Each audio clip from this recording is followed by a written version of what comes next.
Thank you very much, Mr. Chairman, and I would say that I certainly agree with everything you just said, and not only do I agree with it, I'm convinced that almost all I'm sure that all the members of this committee and almost all the members of the House on both sides agree with what you've just said, and not only that, but over these last several months or the last year or so, I've met and you've met with people from all over this country who've come to see us, telling us of some needs in their states or in their areas. I appreciate you calling today's hearing. Today's discussion will provide members of the subcommittee and others with guidance on which path to choose, a short-term extension or a 6-year authorization bill.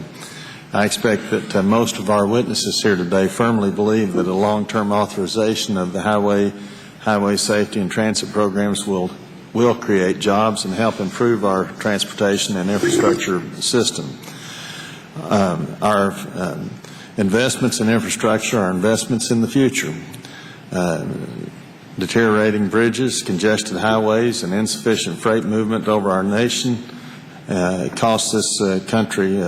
Not only does it cost lives, it costs money, and it costs a lot of time. We have estimates that congestion costs this country $78 or $80 billion a year. The American Society of Civil Engineers estimates that we need to invest $2.2 trillion in our nation's infrastructure to remain globally and even nationally competitive. A short-term extension will force states to delay major transportation projects due to a lack of predictable federal funding. And we all know that any time we delay a project, the cost of the project increases greatly because the cost of labor and materials increase over time. A 6-year authorization bill will allow states to make plans and begin hiring workers for long-term projects. States will be assured that funding will be available for multi-year projects and construction can begin. With unemployment closing in on 10% and most people are predicting it's going to go much higher, we cannot afford to delay construction projects. I might add that the big stimulus bill was sold to the country on the backs of stimulus. Because so many people, such a great majority of the people in this country, support infrastructure funding. It was emphasized over and over again that the stimulus bill was an infrastructure bill. However, only somewhere between 7 and 8% of that bill was devoted to infrastructure.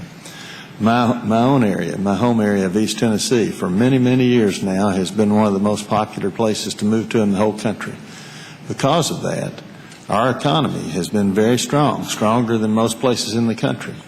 Yet even in my area over the past year, we've started being hit pretty hard. And in fact, I represent 5 full counties and only a fourth of another county. So I don't represent all that many counties. One of my counties has 18% unemployment. Another county has 14.5% unemployment. And another county has 10.5% unemployment, which is the state average for Tennessee. So we need the work that could be done, and the boost to the economy that a 6-year full authorization would provide.